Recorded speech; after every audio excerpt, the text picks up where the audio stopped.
June 15, 1944. The sand of Saipan's beaches ran red before the sun had fully risen. First Lieutenant Frank Tachovsky hit the shore with salt water dripping from his helmet and 40 men behind him. 40 men that every officer in the Marine Corps had called expendable. Bullets cracked overhead. Mortar shells erupted in geysers of sand and seawater. Tachovsky didn't flinch. He'd spent months preparing for this moment, building something that military doctrine said was impossible. An elite fighting unit made entirely of criminals, brawlers, and men who couldn't follow a single order without questioning it. The brass called his experiment suicide with extra steps. They were about to be proven catastrophically wrong. The story of the 40 Thieves begins not on a battlefield but in a military brig. Frank Tachovsky was 29 years old, a first lieutenant commanding the 6th Marine Regiment's scout sniper platoon. He had a problem that every commander faced in 1944. He needed men who could operate alone, deep behind enemy lines, for days at a time, against overwhelming odds. The Marine Corps trained men to follow orders. Tachovsky needed men who could think for themselves when there were no orders to follow. He needed survivors. So he went looking in the one place no sane officer would recruit: the punishment details. The men he found were fighters, not the disciplined, by-the-book Marines that recruitment posters celebrated. These were brawlers, thieves, troublemakers who had been court-martialed for insubordination, locked up for fighting with superior officers, or sentenced to hard labor for stealing supplies. Every single Marine in Tachovsky's unit had a record. Every single one had been told they were worthless. And every single one had something that no training could instill: the raw, desperate will to survive at any cost. The training began immediately. Tachovsky didn't waste time trying to make his men obedient. Instead, he channeled their aggression into lethality. They learned to shoot from 600 yards and hit a man-sized target every single time. They trained with bazookas until they could destroy a tank in under 10 seconds. They studied Japanese tactics obsessively, learning how the enemy fortified islands, where they positioned troops, how they thought. The platoon memorized fortification patterns and pored over aerial photographs until they could navigate Saipan's terrain with their eyes closed. But Tachovsky understood something crucial about unconventional warfare. Sometimes the best weapon isn't a rifle, it's resourcefulness. So he also taught his men to steal. Marines were notorious thieves by necessity. Supplies were always short, and units that couldn't scrounge didn't survive. The 40 Thieves elevated theft to an art form. Jeeps disappeared from motor pools, trucks vanished overnight, rations materialized from nowhere. Other Marines in the 6th Regiment watched in disbelief as Tachovsky's platoon accumulated gear that entire companies couldn't requisition through proper channels. They nicknamed them the 40 Thieves. The name stuck. If you're finding this story compelling, take a moment to like and subscribe, because what happens next on Saipan will change the course of military history forever. By June 1944, the 40 Thieves had completed their training. They knew how to fight. They knew how to hide. They knew how to eliminate targets without making a sound. They had studied Japanese defensive doctrine until they could predict enemy movements before the enemy made them. Now they were about to face the ultimate test. 30,000 Japanese soldiers dug into an island fortress, waiting for the American invasion they knew was coming. Saipan was not just another Pacific island. It was a dagger pointed at the heart of Japan itself. Capture Saipan, and American B-29 bombers could reach Tokyo. The Japanese High Command understood this perfectly. They had spent months transforming the island into a killing ground. Concrete bunkers dotted the ridgelines. Trenches connected defensive positions in an intricate web. Underground bunkers provided shelter from naval bombardment. Every beach had been registered for artillery fire. Every valley had been zeroed for mortars. American intelligence estimated casualties would exceed 50%. Some planners privately believed it would be worse. The invasion force that hit Saipan's beaches on June 15th was massive, over 70,000 Marines and soldiers from the 2nd Marine Division, 4th Marine Division, and 27th Infantry Division. The Japanese garrison numbered approximately 30,000, but they held every advantage that defenders dream of: fortified positions, intimate knowledge of the terrain, and the absolute certainty that surrender was not an option. This was going to be a fight to the death. Frank Tachovsky landed with his 40 men in the chaos of the initial assault. All around them, Marines were falling. Machine gun fire swept the beaches in crossing patterns. Mortars exploded in irregular bursts, designed to catch men who thought they'd found safe cover. The noise was overwhelming: the crack of rifles, the deeper boom of artillery, the screams of wounded men, the strange whistling sound that incoming shells made just before impact. Through it all, the 40 thieves moved with purpose. They weren't here to hold a beachhead. They had a different mission entirely. Their orders were simple to state and nearly impossible to execute: penetrate deep behind Japanese lines, locate enemy positions, and radio back coordinates for artillery and airstrikes. They would operate alone, without support, for days at a time. If they were discovered, no rescue was coming. If they were captured, the Japanese would not take prisoners. Every man in the platoon understood the mathematics: 40 Americans against 30,000 Japanese. Those weren't odds. That was a death sentence with extra steps. But Tachovsky hadn't recruited men who cared about odds. He'd recruited men who had been told their entire lives that they were worthless and who had learned to survive anyway. These were men who had fought their way out of situations that should have ended them. They weren't afraid of dying. They were afraid of dying without taking as many of the enemy with them as possible. The first real test came on June 16th, barely 24 hours after landing. The 40 thieves had pushed inland, moving through terrain that aerial photographs hadn't prepared them for. The vegetation was thicker than expected. The hills were steeper. And Japanese patrols seemed to be everywhere. Tachovsky's men moved in small teams, using hand signals instead of voices, freezing whenever they heard movement. They covered ground that would have taken a normal unit hours in a fraction of the time, not because they were faster, but because they never stopped, never rested, never allowed themselves the luxury of fear. Late in the afternoon, one of the advance teams spotted something that made their blood run cold: a Japanese tank battalion, camouflaged beneath palm fronds and netting, preparing for a counterattack. Tachovsky's scout counted quickly: 37 tanks plus infantry support. This wasn't a patrol. This was a force capable of driving the entire Marine invasion back into the sea. A normal unit would have retreated immediately. Engaging a tank battalion with 40 men carrying rifles and a handful of bazookas wasn't combat. It was suicide. But Tachovsky understood something that the textbooks didn't teach. Sometimes the most valuable weapon isn't firepower, it's information. He made a decision that would define the 40 thieves' legacy. They weren't going to fight the tanks. They were going to track them. For hours, the 40 thieves shadowed the Japanese armor, staying just close enough to observe without being detected. Tachovsky radioed headquarters continuously, providing real-time updates on the battalion's movement, speed, and direction. Enemy tank battalion mobilizing for attack, he transmitted. Estimated time of arrival at American lines between 7 and 8 p.m. The information was priceless. Marine commanders had hours instead of minutes to prepare defenses. But then Tachovsky's scouts noticed something that elevated the threat from serious to catastrophic. The Japanese weren't heading for the main beachhead.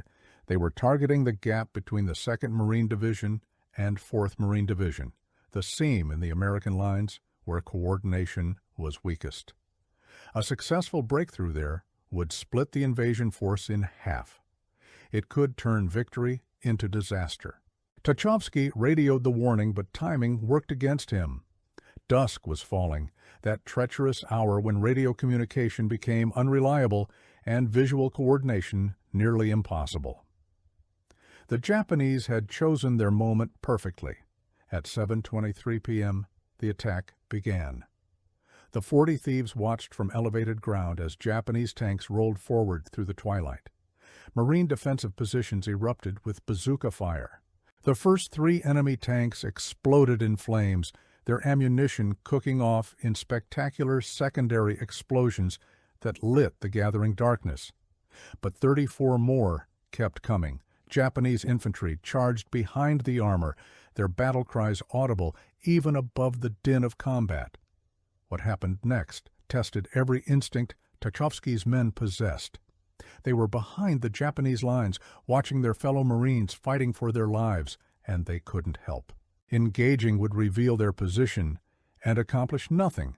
40 rifles against 34 tanks was mathematics, not tactics.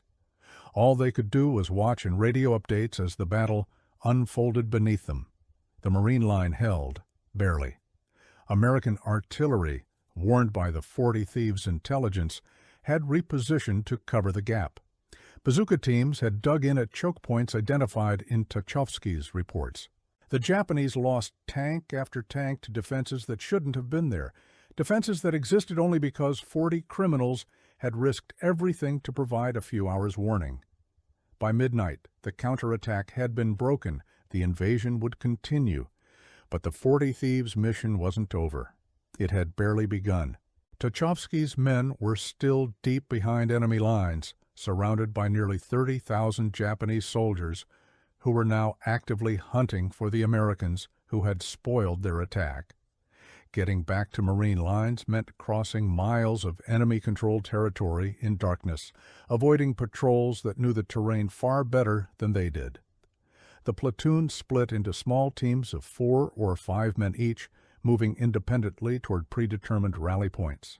It was a calculated risk. Smaller groups were harder to detect, but also more vulnerable if discovered. Japanese patrols were everywhere, methodically searching for the Marines who had called in the coordinates that destroyed their tanks. Several times, 40 thieves' teams found themselves within yards of enemy soldiers. They relied on silent movement and concealment, pressing their bodies into the volcanic rock and tropical vegetation, controlling their breathing, becoming part of the landscape. One Marine, a man named Strombo, lay motionless in a depression as a Japanese patrol passed within arm's reach. One soldier stopped and looked directly at the spot where Strombo was hiding. The Marine held his breath, his hand on his knife, preparing for the close-quarters fight that would mean his death even if he won. The Japanese soldier stood there for 43 seconds, staring into the darkness. Strombo could hear his own heartbeat. Finally, the soldier moved on. The patrol continued past without detecting the Americans.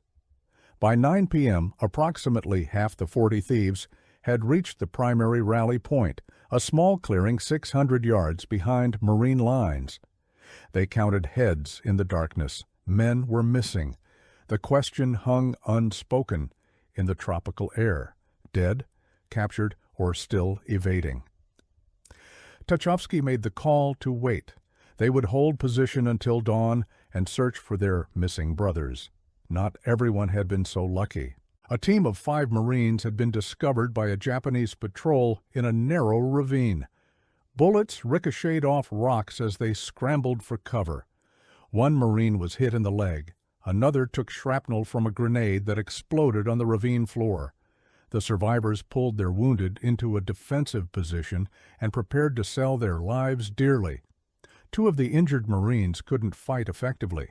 That left 9 combat-effective men against a force that was growing rapidly as more Japanese soldiers responded to the gunfire. Artillery support was impossible. The Marines were too close to Japanese positions for naval guns to engage without hitting Americans. Airstrikes faced the same problem. The 40 thieves were completely on their own. What followed was a 3-hour running battle through the darkness. The Marines used every trick Tachovsky had taught them: ambush, withdrawal, ambush again. They killed from close range and melted into the vegetation before the Japanese could respond. They used their knowledge of enemy tactics against them, predicting where pursuit would come and positioning themselves to punish it. By dawn, they had broken contact and reached Marine lines. They had lost men, but fewer than anyone had any right to expect. When the sun rose on June 17th, the 40 thieves took stock of their losses. 3 Marines had been killed in action, another 3 were missing, and presumed dead. 9 more had been wounded. That represented a 22% casualty rate in less than 48 hours, devastating by any normal measure. But Tachovsky's criminals had accomplished something remarkable. They had identified over 200 Japanese positions. They had called in coordinates that destroyed dozens of enemy fortifications. They had prevented a tank attack from reaching the regimental command post. They had provided intelligence that no other unit could have gathered, and they weren't finished. At 5:30 a.m. on June 17th, the 40 thieves moved out from Marine lines in complete darkness. Their objective was a ridge system 3 miles inland that Marine intelligence believed contained Japanese artillery positions. Those guns had been shelling American positions continuously for 2 days, killing dozens of Marines and disrupting supply operations. Aerial reconnaissance couldn't locate the guns because the Japanese had camouflaged them inside caves. Someone would have to find them on foot. The terrain was brutal. Dense vegetation gave way to rocky slopes, then to volcanic ridges where a single misstep meant a 100-foot fall. The 40 thieves moved in silence, navigating by compass and instinct, avoiding paths that might be watched or booby-trapped. By mid-morning, they had reached positions overlooking the suspected artillery sites. What they found exceeded their worst expectations. The Japanese hadn't built conventional artillery positions. They had carved a fortress into the mountain itself. Cave openings concealed heavy guns that could be rolled forward to fire and then withdrawn into the rock before counter-battery fire could respond. Ammunition magazines were buried deep underground, safe from bombs and shells. The position was virtually impregnable to conventional attack. Tachovsky spent hours studying the complex, sketching positions, counting guns, noting the pattern of fire and withdrawal. His men spread out along the ridgeline, each team memorizing a different sector.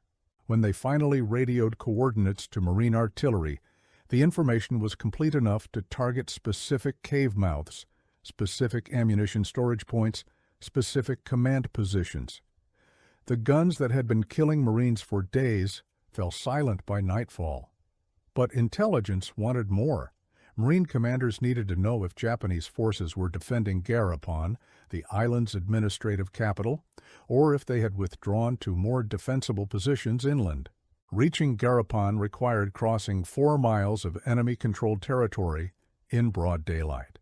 The 40 thieves had been operating behind enemy lines for over 30 hours, without sleep, without hot food, on adrenaline and stubbornness, alone.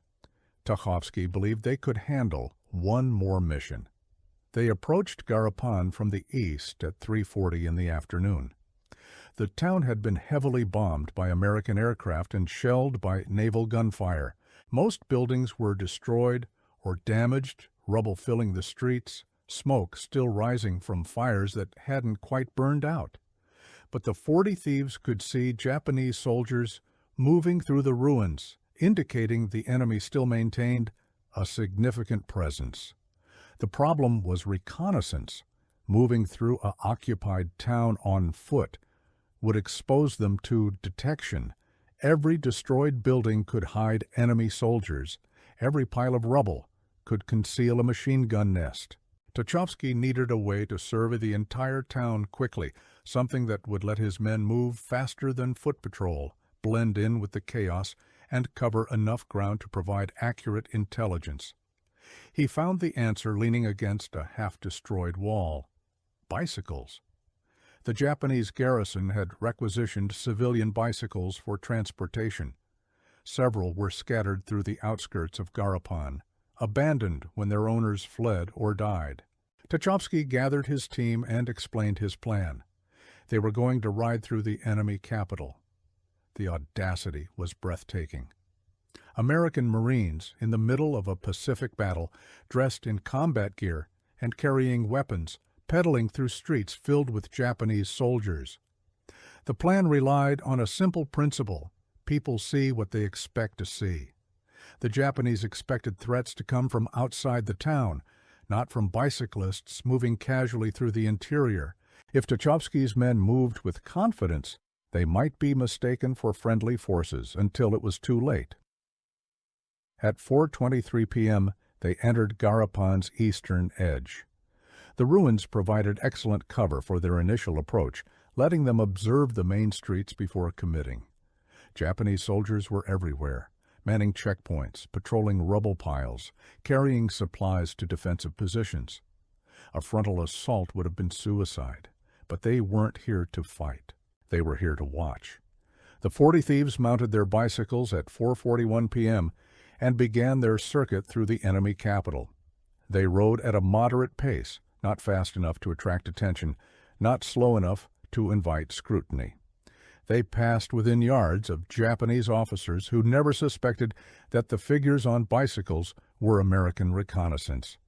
For 43 minutes, they mapped positions, counted troops, identified supply dumps, and noted defensive preparations. The tension was unbearable. Every intersection could bring them face to face with a soldier who would recognize them. Every checkpoint could be the one that demanded identification they couldn't provide. One mistake, one moment of recognition, and they would be caught in the middle of enemy territory with no escape route and no support. At 5:58 p.m., they completed their circuit and slipped out of Garapan through the same eastern approach they had used to enter. The Japanese never knew they had been there. The 40 thieves reached Marine lines at 7:32 p.m., carrying intelligence that would prove invaluable in the coming assault on the capital. They had been behind enemy lines for 14 hours and had penetrated deeper into Japanese territory than any other American unit in the Pacific War. Over the next 3 weeks, the 40 thieves continued similar missions with relentless determination. They mapped enemy positions throughout Saipan's interior, calling in coordinates for artillery strikes that destroyed fortifications conventional reconnaissance couldn't find. They ambushed Japanese patrols, eliminating enemy scouts before they could report American movements. They provided intelligence that saved countless Marine lives, and they witnessed horrors that would haunt them for the rest of their lives. They saw Japanese soldiers forcing civilians to jump from cliffs rather than allow them to surrender to Americans. They found wounded Marines who had been used as bait for ambushes, their bodies mutilated as warnings. They discovered prisoners who had been executed after capture. The war in the Pacific had never pretended to follow the rules of European conflict, but seeing the reality of it firsthand was something else entirely. The platoon operated in small teams, sometimes for days without contact with Marine units. They suffered from malaria, dysentery, heat exhaustion, and tropical diseases that no training could prepare them for. They ran out of food and stole from Japanese supply dumps, eating rice and dried fish that tasted like survival itself. They ran out of water and drank from contaminated streams, gambling that their bodies could handle whatever parasites lurked in the tropical watercourses. The physical toll was staggering. By the time Saipan was declared secure on July 9th, most of the 40 thieves had lost 30 to 40 pounds. Their uniforms hung from their bodies like cloth on scarecrows. Several had malaria fevers that came and went in waves of teeth-chattering chills and burning sweats. All had the hollow-eyed look of men who had seen too much and processed too little. The casualty figures told the story in cold mathematics. 12 men killed, 9 wounded. That represented a 56% casualty rate. Brutal by any standard, but actually lower than the 73% average for scout sniper units in the Pacific. Tachovsky's criminals, the men that every officer had written off as worthless, had outperformed the Corps' elite in the most demanding combat environment imaginable. Marine commanders estimated that the 40 Thieves' reconnaissance work had reduced overall Marine casualties by at least 15%. In real numbers, that meant approximately 2,000 Marines who went home to their families instead of being buried in Saipan's volcanic soil. 2,000 lives saved by 40 men who the military establishment had dismissed as unredeemable. The survivors were physically and mentally exhausted, but they had accomplished something that would reshape military thinking for decades to come. They had proven that unconventional units, composed of unconventional soldiers operating with unconventional tactics, could achieve results that conventional forces simply couldn't match. The lessons learned on Saipan's ridges and in Garapan's ruined streets would echo through military doctrine long after the last shot was fired. The 40 Thieves would go on to fight at Tinian in July 1944, applying the same techniques that had worked so devastatingly on Saipan. They returned to Saipan afterward for mopping up operations, hunting down Japanese soldiers who had hidden in the island's caves and continued to resist. Each mission added to their reputation. Each success validated Tachovsky's revolutionary approach to building fighting units. After the war ended, the men of the 40 Thieves scattered back to civilian life, carrying wounds that weren't all visible. Many struggled with what would later be recognized as post-traumatic stress disorder. They had nightmares about the things they had seen. They had difficulty adjusting to a world where the skills that had kept them alive, hypervigilance, aggression, the ability to eliminate without hesitation, were no longer virtues. Some turned to alcohol. Some retreated into isolation. Some managed to rebuild lives that bore no resemblance to the men they had been on Saipan. But their legacy didn't die with them. The tactics developed by the 40 Thieves, small unit operations behind enemy lines, intelligence gathering through direct observation, ambush techniques, the emphasis on individual initiative over rigid obedience, became foundational principles for a new kind of military force. In the years following World War II, military planners studied what Tachovsky and his criminals had accomplished and asked a simple question: what if we built entire units around these principles? The answer came in 1962, when President John F. Kennedy authorized the creation of a new Naval Special Warfare Unit. They would operate in small teams. They would penetrate deep behind enemy lines. They would gather intelligence, conduct ambushes, and accomplish missions that conventional forces couldn't attempt. They would prize adaptability over rigid discipline, individual thinking over blind obedience. They would recruit men who could survive situations that should have killed them. They called them the Navy SEALs. The connection was not coincidental. The operational doctrine of the SEALs drew directly on the lessons learned by units like the 40 Thieves during World War II. The emphasis on small team operations, the focus on reconnaissance and intelligence gathering, the willingness to operate for extended periods without support, all of it traced back to the experiments conducted by officers like Tachovsky, who had the audacity to believe that the military's rejects might become its most valuable assets. Frank Tachovsky had understood something that military doctrine was slow to accept. Discipline isn't the same as obedience. The men he recruited from brigs and punishment details weren't undisciplined. They were nonconformists. They questioned orders not because they couldn't follow them, but because they thought about them. In conventional warfare, that tendency was a liability. Behind enemy lines, surrounded by 30,000 soldiers who wanted them dead, it was the difference between survival and extinction. The 40 Thieves proved that elite units don't require uniformity. They require men who can think under pressure, adapt to impossible situations, and keep fighting when every rational calculation says to surrender. Sometimes those men don't fit the mold that military institutions create. Sometimes they're brawlers and thieves and troublemakers who can't follow a single order without asking why. Sometimes they're exactly the people you need when the situation is too desperate for conventional solutions. Saipan fell on July 9, 1944. The American flag flew over an island that had cost nearly 14,000 casualties to capture. The Japanese garrison had fought to almost the last man.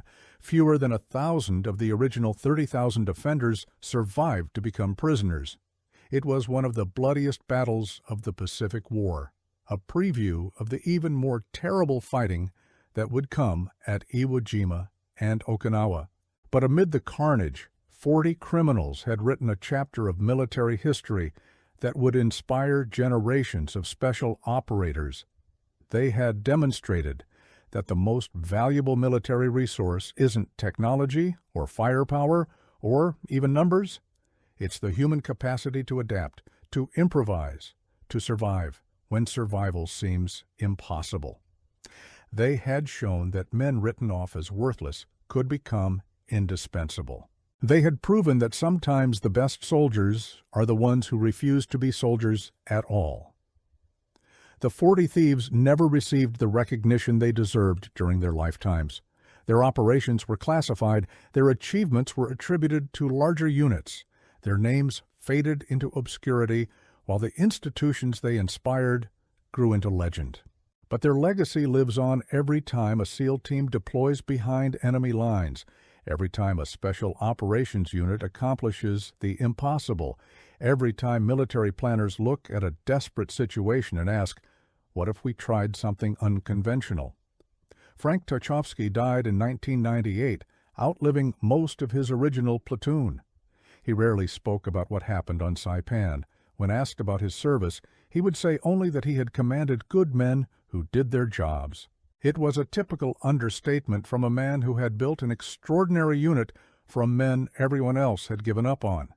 But perhaps the greatest tribute to Tachovsky and his 40 thieves came not from medals or monuments, but from the simple fact that their methods worked so well, they became standard doctrine.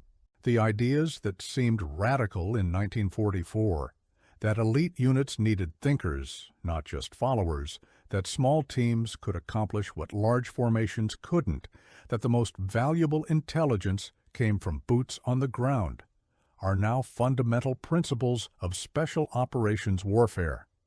In the end, the 40 thieves accomplished something more lasting than any single battle. They changed how militaries think about unconventional warfare. They proved that the human element matters more than doctrine. And they demonstrated, in the most demanding conditions imaginable, that sometimes the best hope for impossible missions lies with impossible men. 40 criminals against 30,000 soldiers. The odds said it was suicide. History said it was the birth of modern special operations. And somewhere on Saipan's volcanic ridges, the ghosts of the 40 thieves are still running their missions, still gathering intelligence, still proving that courage and cunning can overcome any odds.